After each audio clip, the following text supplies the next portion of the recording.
اگر آپ کو ہماری ویڈیو اچھی لگتی ہے تو سبسکرائب کریے۔ اس اندھیری قبر میں جب لوگ قبرستان سے آ جاتے ہیں، عجیب و غریب آوازیں مردے کو سنائی دینے لگتی ہیں، زمین ہلنے لگتی ہے اور دونوں جانب سے دباتی ہے زمین۔ میرے آقا صلی اللہ علیہ وسلم نے فرمایا ان ضغطۃ القبر حق، قبر کا جھٹکا دینا حق ہے، ہر ایک کے ساتھ ہوگا۔ صحابی رسول سعد بن معاذ کے بارے میں حضور نے فرمایا ان کو قبر دبا رہی تھی۔ قبر سب کو دبائے گی، لیکن کچھ کو ایسے دبائے گی کہ ان کی ہڈی پسلیاں الگ ہو جائیں، اور کچھ کو محبت سے دبائے گی۔ لیکن فرمایا کہ قبر جو ہے اس وقت اندھیری اور پھر عجیب و غریب آوازیں، تنہائی الگ، کوئی نہیں ہے قریب، کوئی نہیں ہے۔ اس وقت کچھ لوگوں کی قبر میں ایسا ہے کہ اچانک ایک نورانی شکل کا نوجوان سرانے کے پاس آ کر بیٹھتا ہے اور کہتا ہے میں تیرا دوست ہوں، تو گھبرا مت، میں تیری دوستی نبھانے آیا ہوں۔ مردہ پلٹ کر کے دیکھتا ہے، پوچھتا ہے تو کون ہے؟ تو کہتا ہے میں اللہ کا کلام قرآن پاک۔ میرے عزیزوں، قرآن عظیم پڑھنے میں بھی وہ لطف ہے، سننے میں بھی وہ لطف ہے۔ قیامت کے دن فرمایا جائے گا، یہ بھی حدیث پاک ہے، کہ جو قرآن پڑھتا تھا اسے رب تعالیٰ فرمائے گا قرآن پڑھتا جا، قرآن پڑھتا جا۔ وہ جب قرآن پڑھتا جائے گا تو اسے حکم ہوگا ایک ایک آیت پڑھ اور ایک ایک درجہ اوپر جا، ترقی کرتا جا۔ وہ قرآن پڑھتا رہے گا اور درجات کی بلندی اس کی ہوتی رہے گی۔ اور حضور پاک صلی اللہ تعالیٰ علیہ وسلم کی احادیث کا یہ بھی مفہوم ہے کہ حافظ قرآن جو قرآن کے حلال کو حلال سمجھتا ہو، قرآن کے حرام کو حرام سمجھ کر اس پر عمل کرتا ہو، قیامت کے دن وہ اپنے خاندان کے ایسے 10 لوگوں کی سفارش کر کے جنت لے جائے گا جن پر دوزخ میں جانا واجب ہو گیا تھا۔ اپنے خاندان کے ایسے 10 افراد کو لے جانے کی اسے اجازت دی جائے گی۔ اور مجھے آج اس مصلی پر، محراب پر قرآن پاک کا دور سناتے ہوئے 23 سال گزر گئے۔ الحمدللہ یہ 23واں سال ہے میرا تراویح کا قرآن پاک، اور میرے خیال سے ہاشمی مسجد میں نے 6 سال سنایا ہے، یہ 6واں سال تھا مختلف مقامات پر۔ لیکن کبھی یہ موٹے قرآن کو، اتنا ضخیم قرآن اٹھا کر کے ہم دیکھتے ہیں تو یقین نہیں ہوتا کہ یہ پورا کا پورا سینے میں آیا کیسے، یہ محفوظ کیسے ہے۔ اور جب بندہ پڑھنے لگتا ہے حافظ قرآن، حقیقت میں بتاؤں، میں اپنی بات بتا رہا ہوں، باقی دوسرے حفاظ کرام وہ بہتر جانتے ہیں، ہماری محنت سے کچھ نہیں ہوتا۔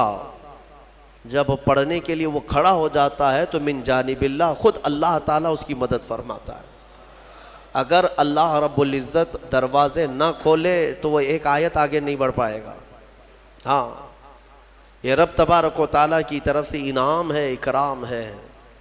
میرے عزیزو، یہ قرآن یاد کرنے کے لیے جب بچے بھی کوشش کرتے ہیں تو 5 سال کے بچے بھی حافظ قرآن بنے ہیں، دنیا میں ریکارڈ ہے۔ اور آپ کو پتہ ہے حضرت سیدنا مخدوم جہانگیر اشرف سمنانی رحمۃ اللہ تعالیٰ علیہ 7 سال کی عمر میں قرات سبع یعنی 7 قراتوں کے ساتھ حافظ قرآن ہو چکے تھے۔ وہ بڑے بڑے علماء بھی نہیں آج 7 قرات جانتے ہیں۔ 7 قراتیں ہیں قرآن پاک کی، سب میں الگ الگ انداز ہے پڑھنے کے، اور وہ ایک عربی لینگویج جاننے والا، نحو اور صرف اور ان تمام امور کو جاننے والا یہ قرات سبع بہتر سمجھ سکتا ہے، عام لوگوں کے سمجھ میں نہیں آئے گی یہ چیزیں۔ وہ 7 سال کی عمر میں 7 قراتوں کے ساتھ حافظ تھے۔ میرے عزیزو، یہ قرآن آج بھی معجزہ ہے، سینوں میں یوں ہی نہیں آتا، بڑا ذہین بھی ہو اور رب تبارک و تعالیٰ کی مرضی نہ ہو تو اس کے سینے میں ایک پارہ بھی نہیں آتا۔ اور کبھی ہم نے دیکھا ہے بڑا کند ذہن ہے، کچھ آتا نہیں ہے، اسکول میں 0 تھا لیکن قرآن حفظ کرنے پر لگا تو پورا حافظ قرآن بنا ہے۔ ایسے بھی میں جانتا ہوں جن کو 2+2 معلوم نہیں ہے لیکن حافظ قرآن ہو جاتے ہیں۔ یعنی اس قدر دیہات سے آئے ہوئے بچے تھے جن کو کچھ نہیں معلوم تھا لیکن قرآن پورا یاد تھا۔ یہ معجزہ ہے قرآن کا۔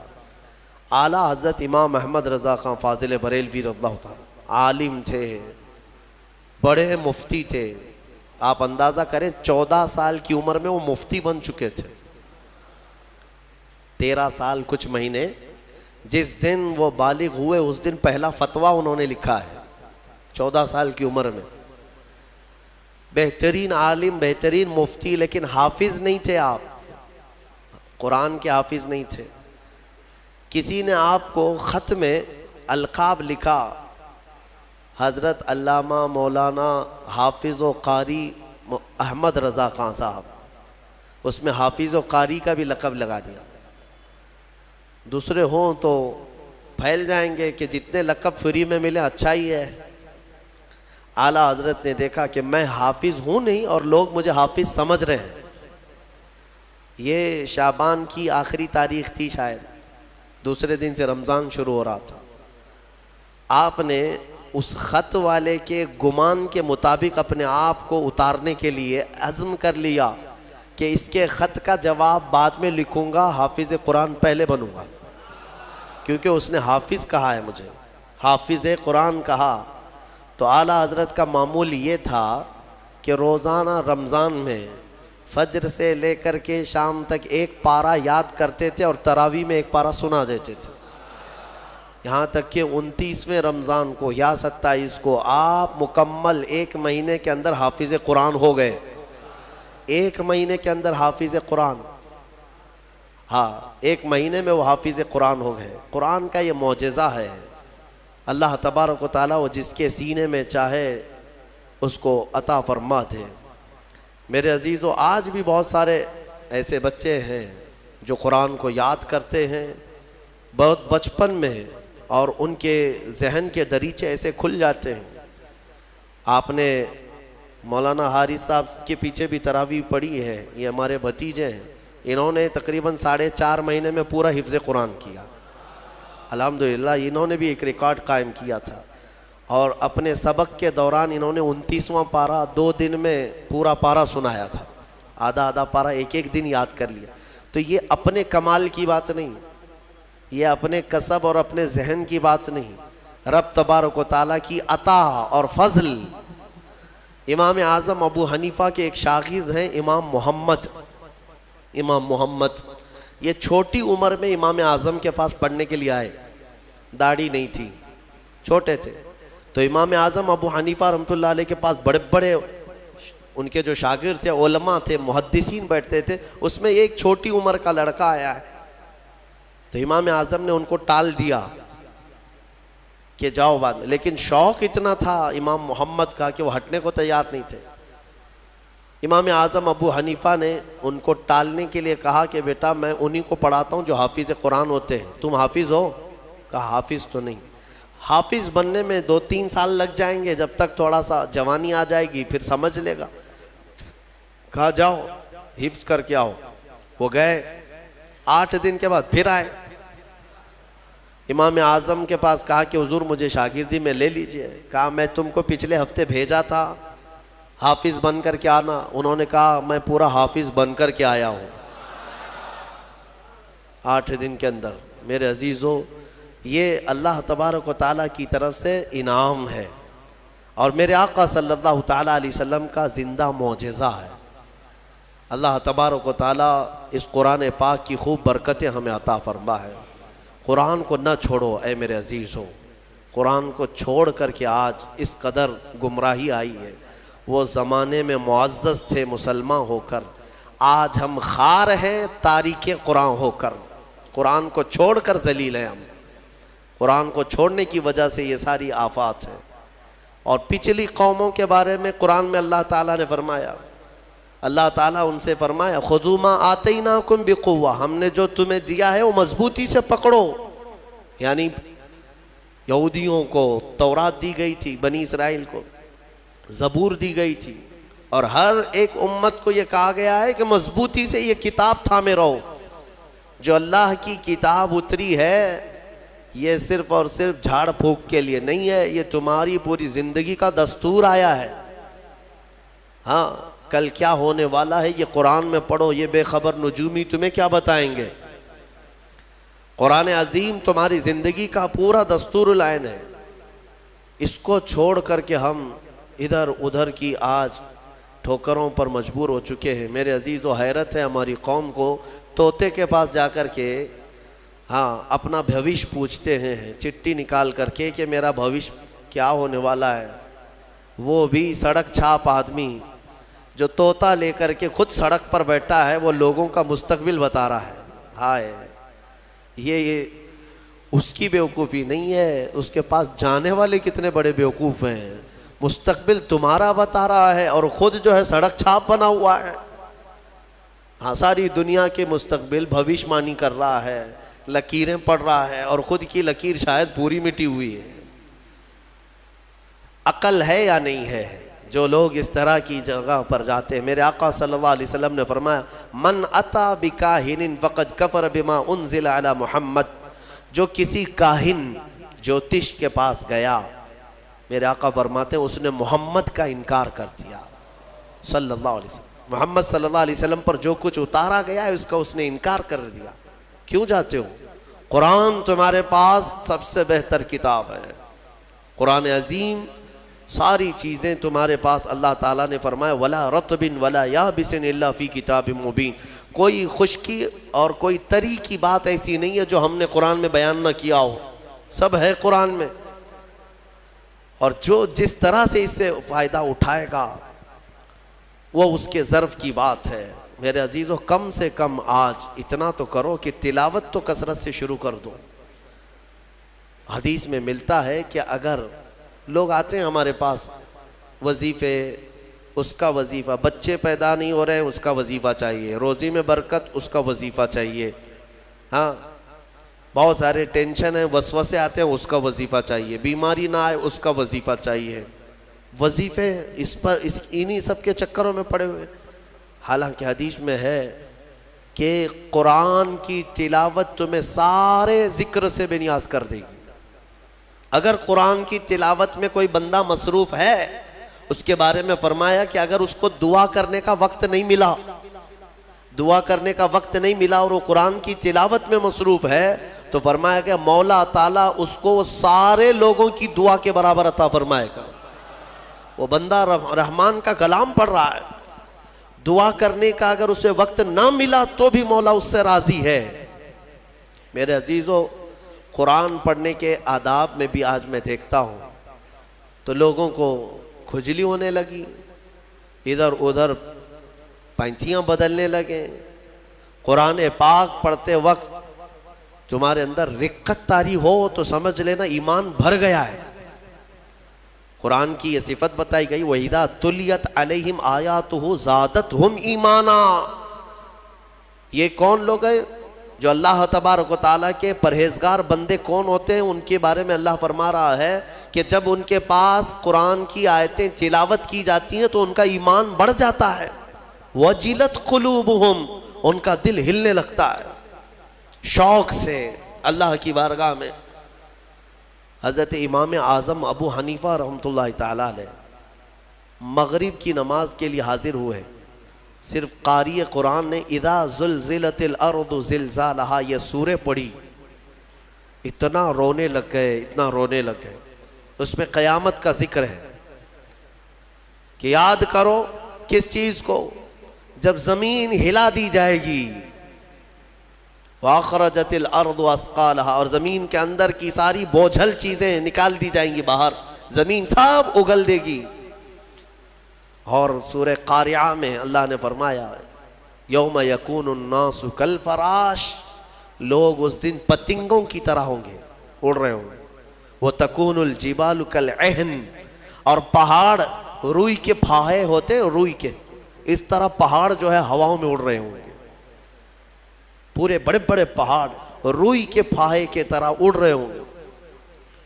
اللہ نے قرآن پاک میں جو قیامت کے تذکرے فرمائیں. امام اعظم ابو حنیفہ صرف سورہ زلزال پڑھتے رہ گئے. عشاء کا وقت آیا, عشاء پڑھی, پھر کھڑے ہو گئے, صرف یہی اذا زلزلت الارض زلزالہا, اسی میں رہ گئے.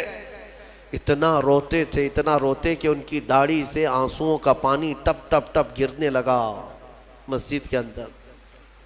آپ کی عمر اس وقت قریب 70 سال کی ہے, قریب 70 سال کی.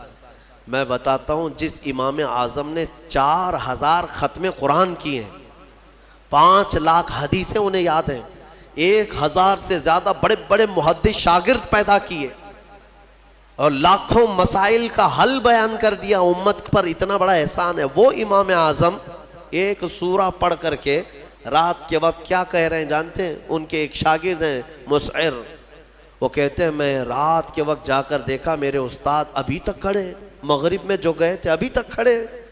آدھی رات گزر گئی تو وہ دروازہ کھول کر پیچھے کھڑے ہوئے تو امام اعظم ہاتھ پھیلا کر یوں رو رہے تھے اللہ کی بارگاہ میں کہ اے مولا, قیامت کے دن اگر ابو حنیفہ کی بخشش ہو گئی تو تعجب کی بات ہے, ورنہ مجھ جیسا آدمی بخشے جانے کے قابل نہیں.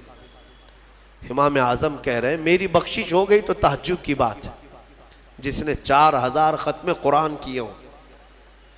اور پھر یوں کہتے ہیں مولا میرے پاس بخشے جانے کے لائق کچھ ہے نہیں سوائے سفید داڑھی کے, اور تو نے فرمایا ہے کہ سفید داڑھی والے کو عذاب دینے میں مجھے حیا آتی ہے, مولا میری سفید داڑھی کو دیکھ کر مجھے معاف کر دینا. یہ قرآن میں محو ہونے والوں کا انداز ہے, اور ہمارے ہاں برسوں ہو جاتے ہیں ہم خوف الہی سے نہ روتے ہیں نہ ہی ہمارے جسم ہلتے ہیں. ہمیں کس چیز کا غرور ہے, ہمیں کس چیز سے اتراؤ ہے, کیا ہے ہمارے پاس؟ دنیا کے جو سب سے اچھے لوگ تھے وہ صحابہ تھے. ایک بار وہ زور سے ہنس رہے تھے تو میرے آقا نے صرف ان کو اتنی بات پر پوچھا کیا تم سبوں نے قیامت کی تیاری کر لی؟ تو اتنی زور سے ہنستے کس بات پر ہو؟ صحابہ ہنسنا بند کر دی ہے. اور ہمارے حال یہ ہے, نہ وضو ڈھنگ کا ہے, نہ قرات ڈھنگ کی ہے, نہ نمازیں ہو پائی ہیں, کچھ نہ ہو کر کے بھی ہمارا سینہ چوڑا کر کے ہم زمین پر گھوم رہے ہیں. اللہ کے خوف سے لرز جاؤ, اور قرآن عظیم کی تلاوت جو بندہ کرتا ہے کثرت سے, اللہ تعالیٰ کا وہ ایسا محبوب ہوتا ہے, ایسا محبوب کہ آپ دیکھنا موت کے وقت بھی اس کے چہرے پر نور طاری ہو جاتا ہے. ہاں, اس کے لبوں پر مسکراہٹ ہوگی. قرآن کثرت سے پڑھنے والے کی روح آسانی سے نکالی جاتی.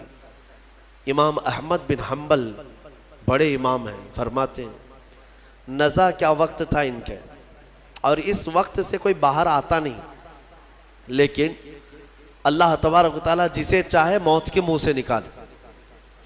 ان کے ساتھ ایسا ہوا کہ قریب موت کا وقت آ گیا اور سانس جو ہے پھڑکنے لگ گئی, ہلکی ہلکی ہو گئی, لگتا کہ اب روح نکلے گی, تب روح نکلے گی.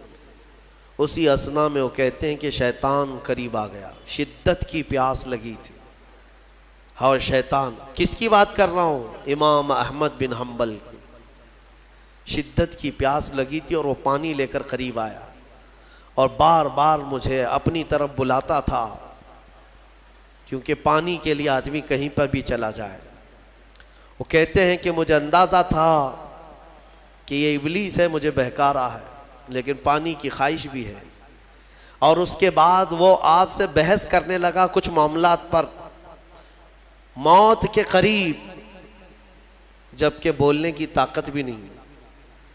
تو اچانک ایک خوبصورت نوجوان آیا, اس نے گھونسے مار مار کر کے شیطان کو بھگا دیا. شیطان بھاگ گیا, ڈر کر کے بھاگا. امام احمد بن حنبل کہتے ہیں مجھے سکون ہوا, کم سے کم اس کی شرارتوں سے بچ گیا. وہ نوجوان اتنا حسین تھا, بہت خوبصورت تھا. میں نے اس سے پوچھا کہ میں نے تجھے زندگی میں کبھی دیکھا نہیں, تو کون ہے؟ وہ نوجوان کہتا ہے احمد بن حنبل, میں سورہ یاسین ہوں, جس کو تم روزانہ تلاوت کرتے تھے. اللہ نے مجھے آج یہ شکل دی اور اس ابلیس کو میں نے مار کر بھگایا کہ تمہاری نزا میں وہ تمہیں گمراہ نہ کر سکے. بہرحال یہ کیفیت ان کی ختم ہوئی، آپ نے یہ بیان کیا، پھر بعد میں دوبارہ آپ شاید نزع کے عالم میں گئے اور انتقال ہوا۔ لیکن میرے عزیزو اندازہ کرو، اتنے بڑے امام جن کا حال یہ ہے کہ لاکھوں حدیثوں کے وہ حافظ ہیں، ان کے ساتھ ابلیس اخیر وقت میں ایسے شدت سے گمراہ کرنے کی کوشش کرتا ہے، تو ہمارا اور تمہارا کیا حال ہوگا؟ اگر کوئی چیز اس وقت بچائے گی تو یہ اللہ کا کلام۔ یہاں تک کہ جب قبر میں دفن کر کے لوگ چلے جاتے ہیں تو قبر کے حالات بہت سخت ہیں۔ قبر بڑی چھوٹی ہے، ہم خود ہی کھودتے ہیں، جانتے ہیں کتنی قبر ہوتی ہے۔ اپنے مردوں کو آپ دفنا کر کے آتے ہیں، اتنی ہوتی ہے کہ کروٹ بھی نہیں لے پاتا مردہ، اور وہ بھی اس کو اتنا ٹائٹ کر کے نیچے پتھر یا اینٹ یہ ڈھیلے سب رکھ کر کے قبلے کی طرف کر کے اس کو بند کر کے آ جاتے ہیں۔ پتہ ہے کس قدر گھبراہٹ ہوتی ہے، بہت گھبراہٹ ہوتی ہے۔ یہ مت سمجھنا کہ مردے کو اب کچھ پتہ نہیں چلتا، یہاں تک کہ حدیث میں ہے تمہارے چلنے کے چپلوں کی آواز تک وہ مردہ سنتا ہے۔ بولنے کی آواز تو چھوڑے، چلنے کی آواز بھی وہ قبر میں سنتا ہے۔ ہر چیز زندوں کے کانوں سے زیادہ کان اس کے تیز سنائی دیتا ہے اس کو۔ اور جب لوگ چھوڑ کر کے جا رہے ہوتے ہیں وہ اس قدر گھبراہٹ کا شکار ہوتا ہے کہ اس تنگ و تاریک کوٹھری میں پہلی بار اس کو ڈالا گیا ہے، زندگی بھر کبھی اتنے چھوٹے گڑھے میں نہیں سویا۔ ہاں، اب حضور پاک صلی اللہ علیہ وسلم نے فرمایا ہے، رشتہ داروں کو بھی کہا ہے کہ دفنانے کے بعد تھوڑی دیر بیٹھ جاؤ قبر کے پاس کہ اس کی گھبراہٹ کم ہو۔ لیکن کون بیٹھتا کون ہے؟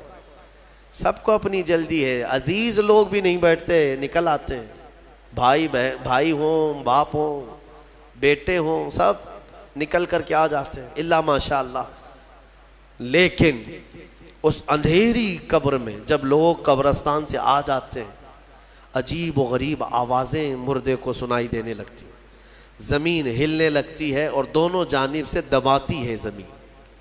میرے آقا صلی اللہ علیہ وسلم نے فرمایا ان ضغطۃ القبر حق، قبر کا جھٹکا دینا حق ہے، ہر ایک کے ساتھ ہوگا۔ صحابی رسول سعد بن معاذ کے بارے میں حضور نے فرمایا ان کو قبر دبا رہی تھی۔ قبر سب کو دبائے گی، لیکن کچھ کو ایسے دبائے گی کہ ان کی ہڈی پسلیاں الگ ہو جائیں، اور کچھ کو محبت سے دبائے گی۔ لیکن فرمایا کہ قبر جو ہے اس وقت اندھیری اور پھر عجیب و غریب آوازیں، تنہائی الگ، کوئی نہیں ہے قریب، کوئی نہیں ہے۔ اس وقت کچھ لوگوں کی قبر میں ایسا ہے کہ اچانک ایک نورانی شکل کا نوجوان سرانے کے پاس آ کر بیٹھتا ہے اور کہتا ہے میں تیرا دوست ہوں، تو گھبرا مت، میں تیری دوستی نبھانے آیا ہوں۔ مردہ پلٹ کر کے دیکھتا ہے، پوچھتا ہے تو کون ہے؟ تو کہتا ہے میں اللہ کا کلام قرآن پاک ہوں۔ قرآن مقدس رفیق بن کر، انیس بن کر قبر میں آتا ہے۔ میرے عزیزو، اس قرآن سے محبت کرو، اس قرآن سے محبت کرو۔ مجھے افسوس ہوتا ہے رمضان میں بھی کچھ لوگ ایسے ہیں جو قرآن سننا نہیں چاہتے، ان کو سال میں ایک بار ہی تو موقع ملتا ہے، ان موقعوں کو بھی گنوا دیتے ہیں، بازاروں کی زینت بنے رہتے۔ بازار کتنے بازار کرو گے، کتنے، سال بھر تو بازار کھلا ہے، کیا یہ تراویح پھر رمضان کے بعد ملنے والی ہے؟ ضائع کر دیتے ہیں۔ ایک تو تم حافظ قرآن ہو نہیں، قرآن گھر میں پڑھتے نہیں، ایک حافظ تمہارے ہاں آ گیا سنانے کے لیے اللہ کا کلام، اس کے لیے بھی پیچھے بھاگ جا رہے ہو، تو گویا کہ تم قرآن کے ساتھ بہت ناانصافی کر رہے ہو۔ قرآن کو پیٹ پیچھے ڈال چکے، اس کے حقوق نہیں ادا کرتے۔ گھروں میں جا کر کے دیکھو تو بہت اونچے طاق پر اس کو رکھ دیا ہے۔